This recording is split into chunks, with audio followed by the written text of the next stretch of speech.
লোকসভার নির্বাচনে দামামা বাজতেই রাজনৈতিক উত্তাপ তুঙ্গে দক্ষিণ চব্বিশ পরগনার মহেশতলায় এলাকার ভারতীয় জনতা পার্টির নির্বাচনী ফ্লেক্স, ব্যানার এবং পোস্টার ছিঁড়ে ফেলার অভিযোগ উঠল শাসক দল তৃণমূল কংগ্রেসের বিরুদ্ধে। এই ঘটনা তীব্র প্রতিবাদ জানিয়ে এবং জড়িতদের দৃষ্টান্তমূলক শাস্তির দাবিতে মহেশতলা থানায় একটি লিখিত অভিযোগ দায়ের করেছেন বিজেপি নেতৃত্ব। দলীয় সূত্রে জানা গেছে, মহেশতলা পৌরসভার 11, 28 এবং 32 নম্বর ওয়ার্ড সহ বিভিন্ন এলাকার বিজেপি প্রার্থী তমরনাথ ভৌমিকের সমর্থনে প্রচার সামগ্রী লাগানো হয়েছিল। অভিযোগ, রাতের অন্ধকারে তৃণমূল আশ্রিত দুষ্কৃতীরা সেসব ফ্লেক্স, ব্যানার ছিঁড়ে ফেলেছে এবং একাধিক জায়গায় দেয়াল লিখন মুছে ফেলে দেওয়া হয়েছে। এই ঘটনার প্রেক্ষিতে সংবাদ মাধ্যমের মুখোমুখি হয়ে তমরনাথ ভৌমিক বলেন, সাধারণ মানুষের মন থেকে বিজেপির প্রতি আস্থা সরাতে পারবে না। মহেশতলার সচেতন ভোটাররা ব্যালট বক্সে এর যোগ্য জবাব দেবেন। তিনি আরও দাবি করেন, বিজেপি কর্মীদের মনোবল ভাঙতে এবং ভয় দেখাতে পরিকল্পিতভাবে এই হামলা চালানো হচ্ছে। তবে সাধারণ মানুষ তাদের পাশে রয়েছেন এবং নির্বাচনী ময়দানে বিজেপি 1 ইঞ্চিও জমি বিনা যুদ্ধে ছাড়বে না বলে কড়া হুঁশিয়ারি দেন তিনি। লেখা ছিল সেই দেয়ালগুলো চুন করে মুছে দিয়েছে তৃণমূলের দুষ্কৃতিকারীরা। ফ্লেক্স টাঙানো ছিল, ফ্ল্যাগ টাঙানো ছিল, সেগুলোকে ছিঁড়ে ফেলে দিয়েছে। এইভাবে কিন্তু নির্বাচনে তৃণমূল কংগ্রেস যদি মনে করে যে এইভাবে নির্বাচনের বৈতরণী পার হবে, তাহলে আমি বলছি যে তারা মূর্খের স্বর্গে বাস করছে। কারণ মানুষের মনের ভিতরে ভারতীয় জনতা পার্টির নামটা খোদাই করে লেখা হয়ে গেছে। তাই কটা দেয়াল মুছলে, কটা ফ্লেক্স ছিঁড়লে, কটা পতাকা খুলে দিলে ভারতীয় জনতা পার্টিকে মুছে দেওয়া যাবে না ভারতবর্ষের মানুষের কাছ থেকে, বাংলার মানুষের কাছ থেকে, মহেশতলার মানুষের কাছ থেকে এবং এই 28 নম্বর ওয়ার্ডের মানুষের কাছ থেকে। তাই যখন 28 নম্বর ওয়ার্ডের মানুষ বা মহেশতলার মানুষ দুহাত ভরে আশীর্বাদ করার জন্য যখন প্রস্তুত, তৃণমূল কংগ্রেস যখন বুঝতে পারছে, তখন তৃণমূল কংগ্রেস মানুষকে সন্ত্রাসের বাতাবরণটা তৈরি করার জন্য এই নোংরা খেলার মধ্যে মেতে উঠেছে।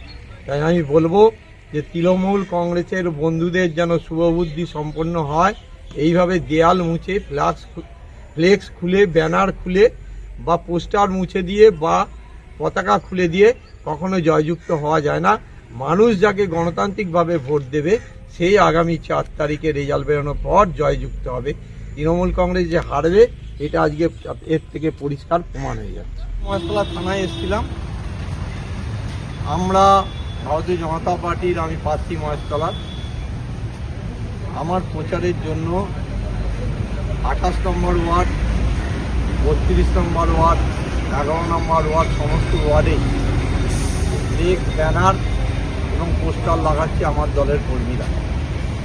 কিন্তু দুঃখের বিষয়, ফ্লেক্স লাগিয়ে আসার পর রাত্রিবেলায় সেই ফ্লেক্সগুলোকে, পোস্টারগুলোকে, ব্যানারগুলোকে তৃণমূলের কিছু দুষ্কৃতিকারী সেগুলোকে ছিঁড়ে দিয়ে যাতে ভারতীয় জনতা পার্টির বা আমার নাম মানুষের কাছে না পৌঁছায় তার ব্যবস্থা করার চক্রান্ত করছে।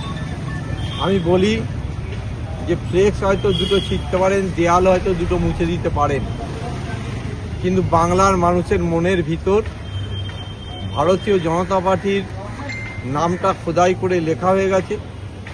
মহেশতলার মানুষের বুকের ভিতর ভারতীয় জনতা পার্টির প্রার্থী তমরনাথ ভৌমিকের নামটা, অর্থাৎ আমার নামটাও খোদাই করে লিখে রাখা হয়ে গেছে। তাই যতই ফ্লেক্স ছিঁড়ুন, যতই দেয়াল মুছুক আর যতই পতাকা ছিঁড়ুক, নির্বাচনের দিন ওদের দেয়ালে নাম থাকবে, মানুষের মনের মধ্যে ভারতীয় জনতা পার্টির প্রার্থীদের নাম থাকবে। এটা আজকে বাংলায় পরিষ্কার হয়ে গেছে। আর এই পরিষ্কার যত বাংলার মানুষের কাছে আরও পরিষ্কারের মতো ছবিটা ফুটে উঠছে, তত তৃণমূল কংগ্রেস এই নোংরা রাজনৈতিক খেলায় অংশগ্রহণ করতে শুরু করে দিয়েছে। আমি আপনাদের মধ্যে দিয়ে আজকে মহেশতলা থানায় আমি এফআইআর করলাম। আপনাদের মধ্যে দিয়ে আমি বলবো সারা মহেশতলার মানুষকে যে নোংরা খেলায় যেভাবে তৃণমূল কংগ্রেস অংশগ্রহণ করছে, 29 তারিখ আপনারা আপনাদের গণতান্ত্রিক অধিকার একটা দিনের জন্য, একটা ঘন্টার জন্য লাইনে দাঁড়িয়ে প্রয়োগ করবেন। অন্তত তৃণমূল কংগ্রেসের এই অত্যাচারের হাত থেকে সারা জীবনের মতো আপনি রক্ষা পাবেন। তাই আমার দৃঢ় বিশ্বাস, মহেশতলার মানুষ, বাংলার মানুষ ওই 29 তারিখ এবং 23 তারিখে যে রায় দেবে, সেই 4 তারিখে যখন রায় ঘোষণা হবে, পশ্চিমবাংলার বুক থেকে চিরতরে তৃণমূল কংগ্রেসের নামটা মুছে যাবে এভাবে সিপিএম এর নামটা মুছে গেছে, আগামী দিন তৃণমূল কংগ্রেসের নাম পশ্চিমবাংলার বুক থেকে মুছে যাবে।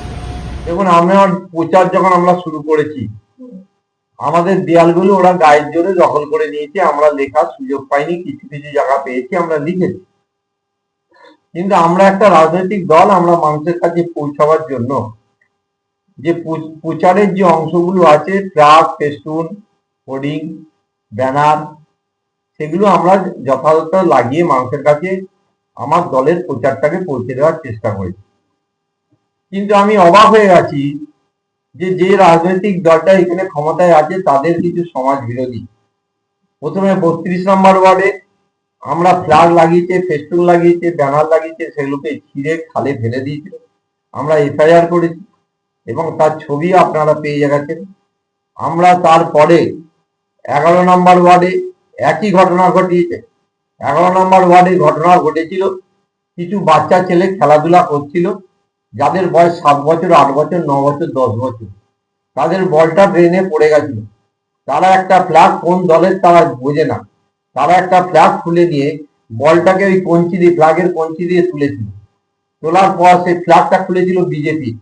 তারা ওই ফ্ল্যাগটা তৃণমূলের একটা ফ্লেক্সের মধ্যে গুঁজে দিয়েছিল এবং সেই নিয়ে ঘটনা ঘটার পর সিসিটিভির ফুটেজ থানা থেকে দেখার পর আমরা অবাক হয়ে গেছিলাম যে তৃণমূল কংগ্রেসের দুষ্কৃতিকারীরা গিয়ে আমাদের যে দেয়াল ওখানে লেখা ছিল, সেই দেয়ালের সামনে ফ্লেক্স গুলোকে লাগিয়ে দিয়েছিল, ওদের ফ্লেক্স গার্ড করে দিয়েছিল। আপনি এখান থেকে 2 হাত গেলেই দেখতে পাবেন মুক্ত বিহঙ্গ মাঠ, দেখবেন ফ্লেক্স লাগানো আছে ওদের।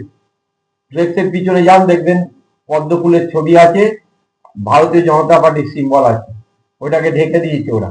কোথাও আমাদের প্রচার করতে দিচ্ছে না। গতকাল আপনারা দেখে জানেন যে 28 নম্বর ওয়ার্ডে একই ঘটনা ঘটিয়েছে, ফ্লেক্স ছিঁড়ে দিয়েছে, দেয়াল লেখা ছিল সেই দেয়ালগুলোকে চুন করে দিয়েছে, দিয়ে আমাদের প্রচারটাকে বাধা দেওয়ার চেষ্টা করছে তৃণমূল কংগ্রেস। আমি তৃণমূল কংগ্রেসের বন্ধুদের বলবো, আপনাদের মধ্যে দিয়ে যে ওরা মূর্খের স্বর্গে বাস করছে। কেননা একটা ফ্লেক্স ছিললে, একটা ব্যানার ছিললে, একটা দেয়াল লেখা মুছে দিলে ভারতীয় জনতা পার্টির যে প্রচার বা ভারতীয় জনতা পার্টির যে সিম্বল বা ভারতীয় জনতা পার্টির যে নাম মানুষের মনের মধ্যে, মানুষের বুকের ভিতর গেঁথে আছে, 23 তারিখ এবং 29 তারিখ মানুষ প্রমাণ করে দেবে। দেয়ালে ওদের নাম থাকবে আর ভারতীয় জনতা পার্টির প্রার্থীদের নাম মানুষের মনের ভিতর থাকবে। বোতাম টিপে ওটা প্রমাণ করে দেবে, দেয়ালটা ওদের থাক, মানুষের মনের ভিতর আমরা থাকি ভারতীয় জনতা পার্টি। আমি এটুখানি এই অঞ্চলের মানুষ, মহেশতলার মানুষের কাছে আবেদন করি।